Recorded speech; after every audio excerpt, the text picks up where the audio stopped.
Hi there, thanks for joining. We see the world in 3 dimensions due to the play of light and shadow. And you see with changing the positions of light source or the objects that the behavior of shadows and cast shadows changes. Objects can have shadows of themselves, we call that form shadows, so this zone is dark because it is not towards the light source.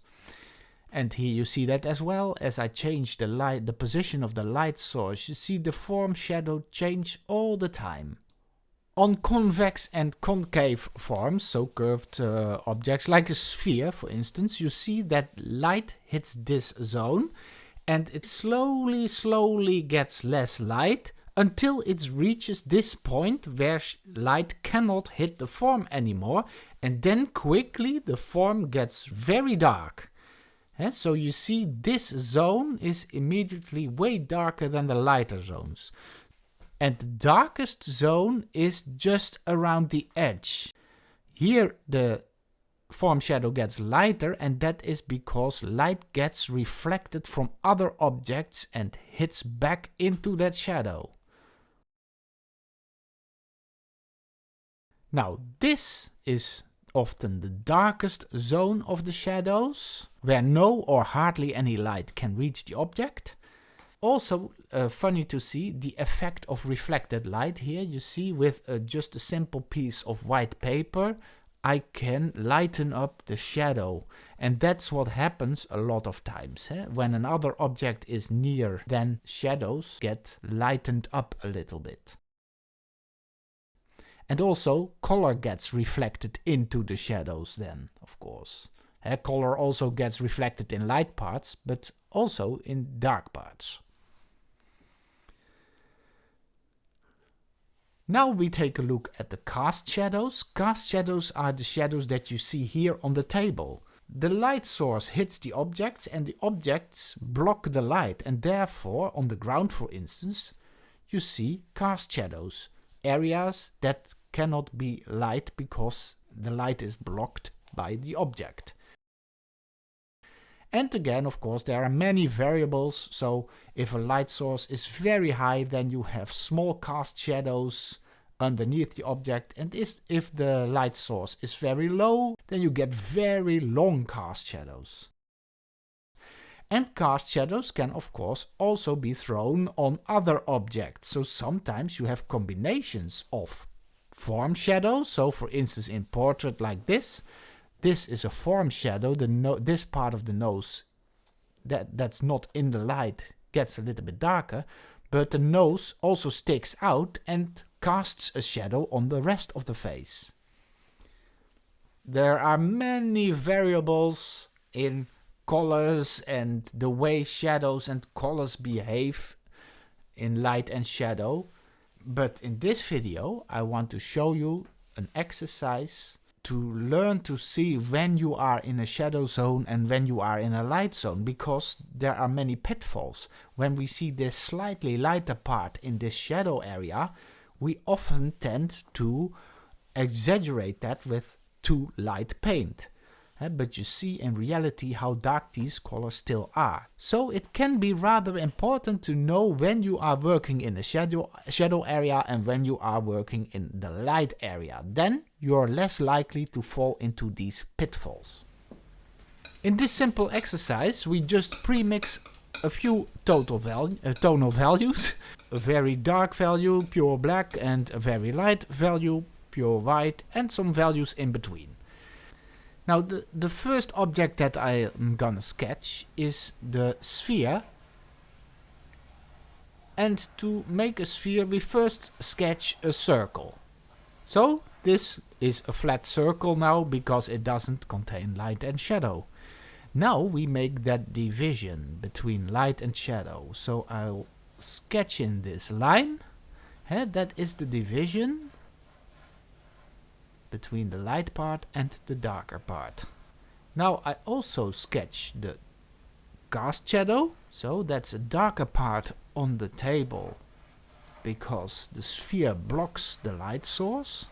And now first I'm gonna really make that division. By the way, I've made my canvas a little bit gray because then I can also paint with light paint later on. You see later on.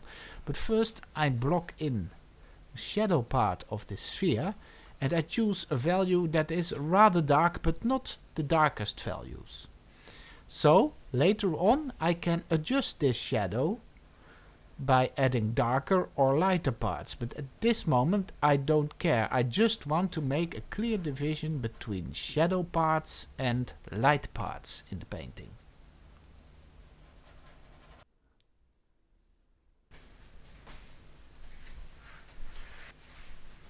See, so there you are. In the image, of course, there are all kinds of variations in that dark part, but that will do later on. Now I head over to the cast shadow, and here to the left is the darkest part of the cast shadow. The cast shadow in general is a little bit dark. So now I've blocked in the cast shadow as well. Now I head over to a light value, but not the lightest value, just a light value that isn't the lightest. Now you see the benefit of the gray canvas, because I can paint with a light value on that gray canvas, as you can see. So I've just blocked in the light part, and now I start checking the shadow zones. So just around where the form bends, you see a zone where it is the shadow is darkest. That's because light cannot reach that zone. And after that, more to the right and down to the right, the shadow part gets a little bit lighter due to reflected light that hits the table, and the light source hits the table and maybe other objects, and that light bounces back into the shadow, and therefore the shadow on that part gets slightly lighter. But because we've made the division in shadow part, we know we are in the shadow part, we are conscious now that we are working in the shadow part. So now I don't get fooled that easily. So when something is lighter, I can easily see that it is slightly lighter than what I already had, but not way lighter. And so that helps in your system of thinking.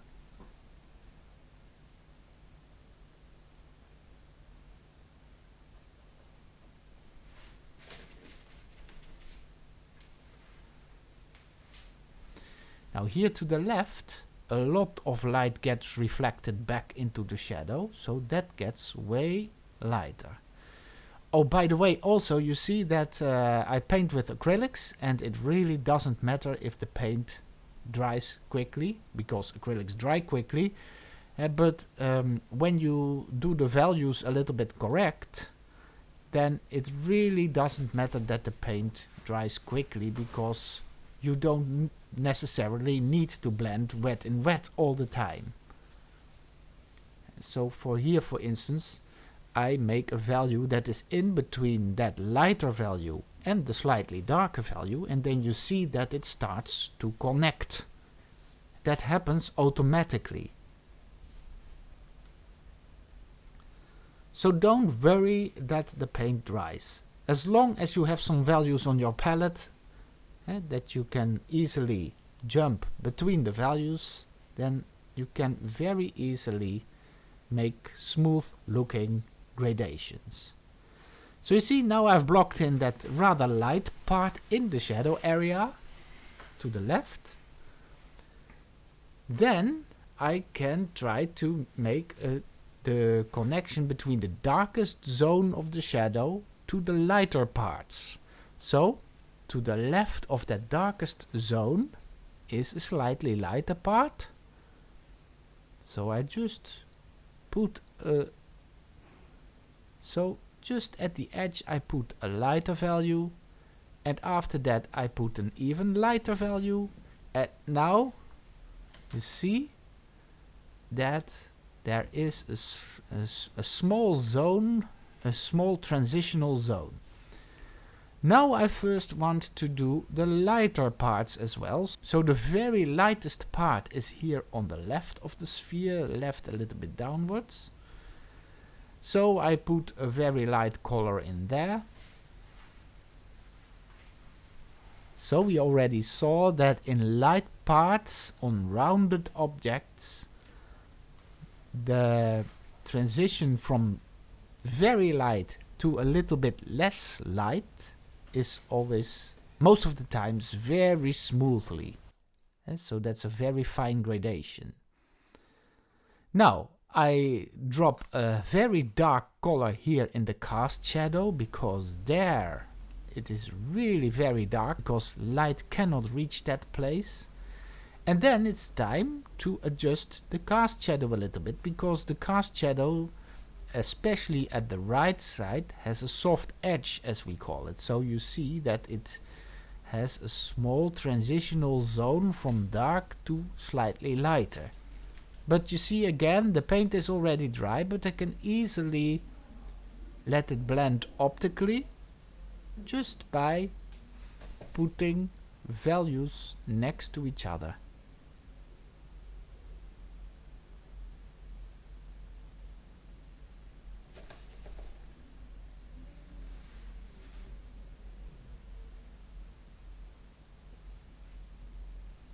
And now I correct the edges a little bit. Now let's head over to a slightly easier kind of object. This box is three-dimensional, but it has very hard edges and sudden plane shifts. So on the sphere, the plane shifts. You could say a sphere consists of an infinite amount of plane shifts, but this box has very, very pronounced plane shifts, and that makes it a little bit easier, because light and dark quickly changes. So here we have a rather dark shadowy part, and there's hardly any differences in lighter and darker shadows on that plane. So first I just drop in that general plane color.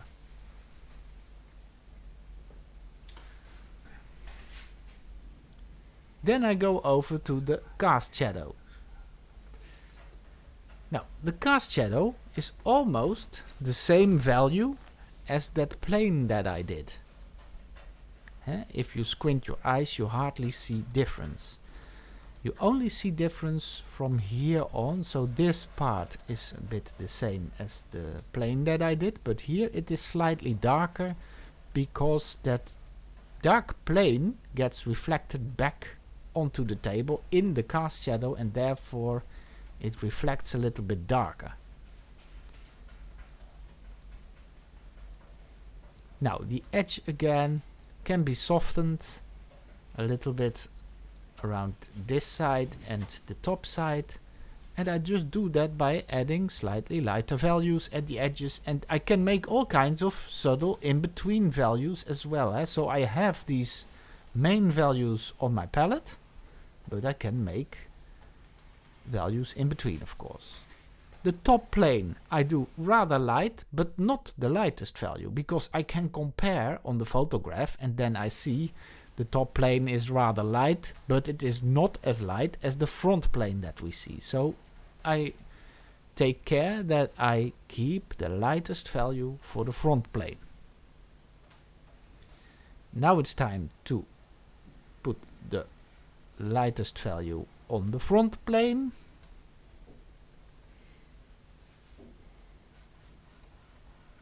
So, and now you see these are three-dimensional simple objects, but most things we see in real life can be built out of these kind of objects, out of spheres and cylinders and cones. It might seem like a simple and maybe childish exercise, but it is very beneficial, and also, I must say, it's still, I think it's fun to do, because this is what we are doing. We're creating a three-dimensional world on a flat surface. I've added a little bit of background values that needed to be a little bit darker than my canvas, so that now the box looks a little bit lighter. So surrounding colors always play a big part as well, of course. Now, last object that I do is the cone, and this time I'll do it the other way around. I'll first block in the lightest part. And again here I can paint with a light value on my gray canvas, and I just block in the lightest parts. And now again, same process. So to make a part darker, sometimes you can make another part slightly lighter. That I did to the right of the in the shadow part. I made that part to the right slightly lighter, so that to the left it is slightly darker now.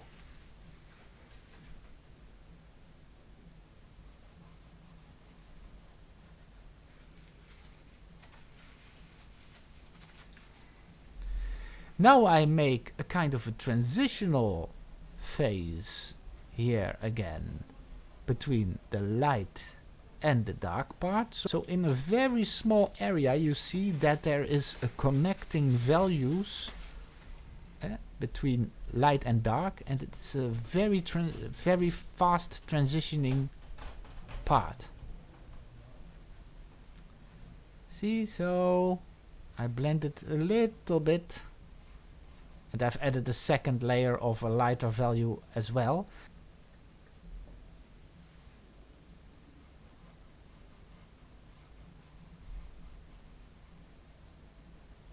And then here of course you have very dark shadows again in the cast shadow and underneath the cone. No light can hit that place. And the rest is a bit of the same. Here again, reflection on the table, a little bit of surrounding values to make the cone look lighter. Because the cone now looks light, but if I stick a little bit more to the photograph and I add a little bit more of the slightly darker values in the background, then you see that the cone in general looks lighter. Now I hope you enjoyed this, and you can try for yourself. See the links to the photographs in the description of the video.